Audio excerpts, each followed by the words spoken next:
Dans cette seconde partie consacrée à l'éclairage, je vais vous donner des conseils bien utiles pour éclairer en toutes circonstances et, pour finir, je vous expliquerai comment j'ai éclairé quelques plans du clip Elle m'a dit. Mon premier conseil est de ne pas oublier le reflet dans les yeux du personnage, notamment pour les gros plans. Cela fait ressortir l'expression du regard.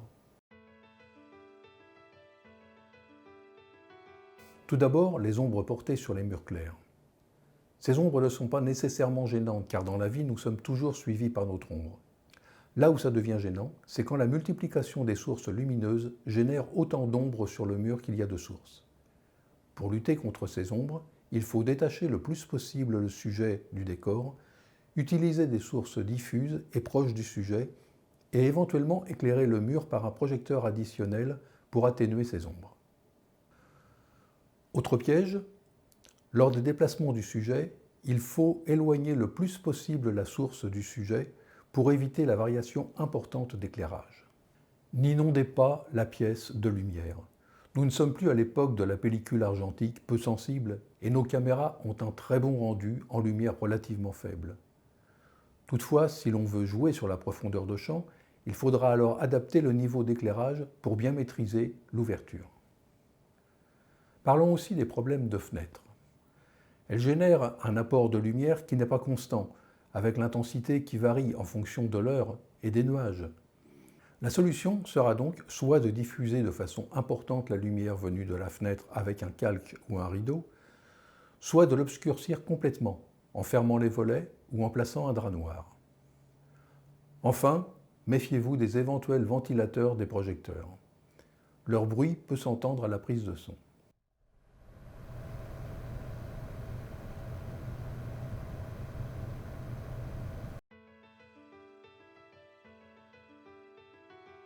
Parlons maintenant de l'éclairage en extérieur. Pour éclairer un sujet en extérieur, vous pourrez bien évidemment utiliser le soleil, source de lumière ponctuelle, inépuisable et gratuite, mais à condition de prendre quelques précautions.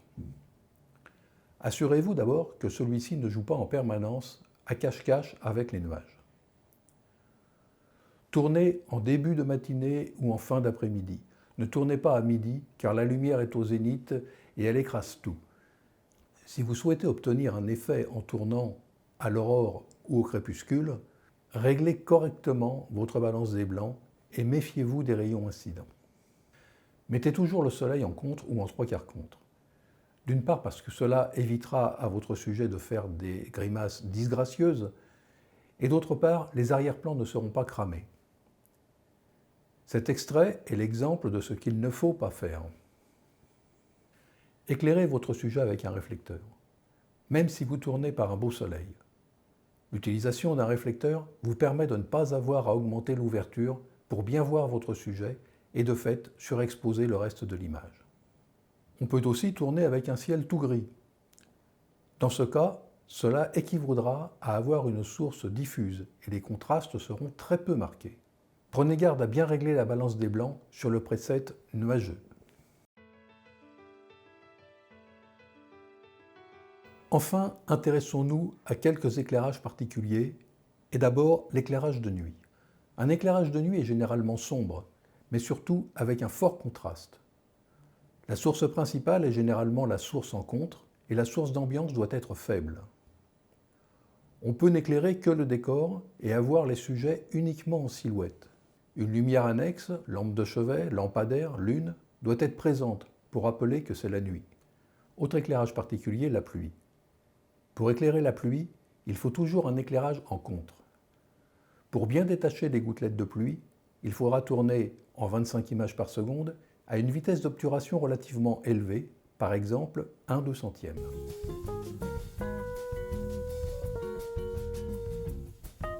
Pour finir, je vais vous expliquer comment j'ai éclairé quelques plans du clip Elle m'a dit. Là dans son salon de cuir blanc,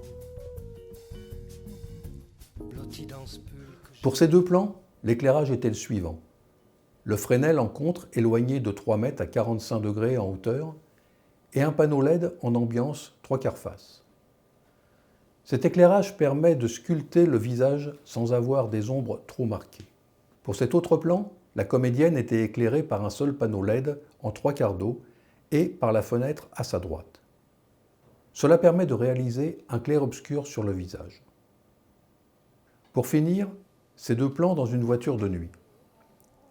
La comédienne est éclairée d'une part par une torche LED placée de 3/4 d'eau et par les lumières extérieures de la ville.